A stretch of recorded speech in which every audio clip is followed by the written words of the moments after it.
So the Vatican is discussing a new policy on gays. Whoa! Did you know they could do that? Turns out they can.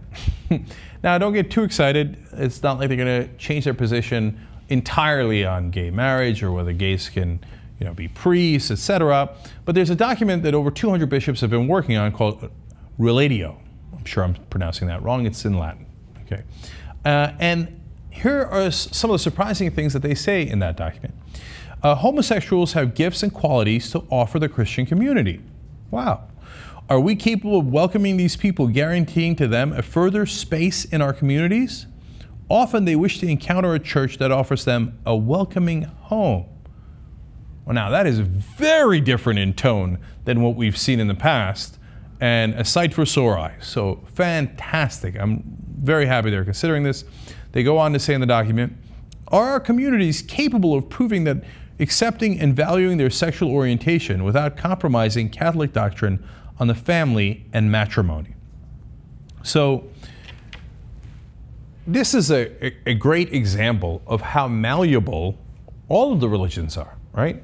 So there are parts in the Bible that says, of course, a man shall not lie with a man. In fact, you should be stoned to death if that happens. Very similar parts about if you eat shrimp. Those are often ignored by the Vatican and everybody else.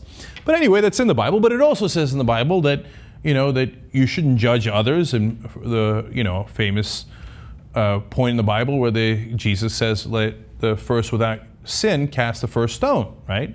So you can pick and choose whichever side you like. And this Pope and this Vatican seems to be choosing the side of being more inclusive and being more loving. Wow. Great, great. So now, in case you're unclear on the importance of this and how different it is than in the past, let's go to Reuters for an explanation here. John Thavis, a Vatican expert and author of the best-selling 2013 book, The Vatican Diaries, called the document, quote, an earthquake in the Church's attitude towards gays. Okay? So, an earthquake. Fascinating. Now, if you look at Vatican history, you'll actually see that the Catholic Church has changed their opinion on gays many times. In fact, often depending on whether the Pope was gay or not at that time. Okay, so it's not like this is the first time the Pope or the Vatican overall has changed their opinion on a different teaching within the Bible. They do it fairly regularly, but since we're also used to the Church not being welcoming of gays, this seems like an earthquake to us. Okay.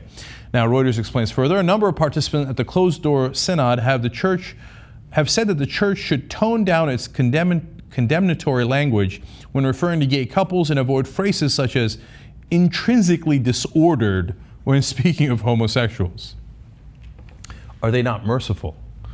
They're toning down, calling, if you're gay, you, intrinsically disordered. So don't get too excited yet. You got a long way to go. All right. So now more on the developments. While the Church continued to affirm that gay unions cannot be considered on the same footing as matrimony between man and woman, it should recognize that there could be positive aspects to relationships in same-sex couples. I guess that's what we call progress. It is. More from the document itself. Without denying the moral problems connected to homosexual unions, it has to be noted that there are cases in which mutual aid to the point of sacrifice constitutes a precious support in the life of the partners. Okay.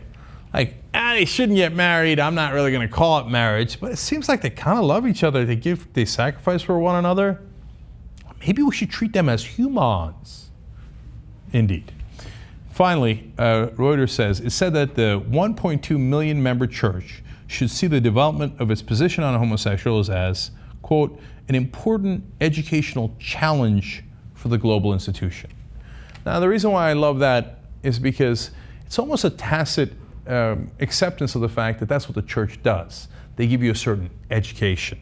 Now, whether that education is based on science, facts, that's knowledge, that's a different issue. They program you in a certain way. You go to church and they program you to believe certain things. Now what they're doing is rewriting the code, at least the beginning of that rewrite. And so they're now saying, okay, we will do a re-education where we tell you not all gays are bad. Gays who are living with one another oftentimes show love and compassion for one another, and we should be welcoming of them. We're still not going to allow them the full rights that other people get, right? Of course, that would be unthinkable, but we have rewritten a piece of the code this way. Well, this is how they program you, and I'm glad that they're changing the program a little bit in this case, right? But overall, be wary of the programmers.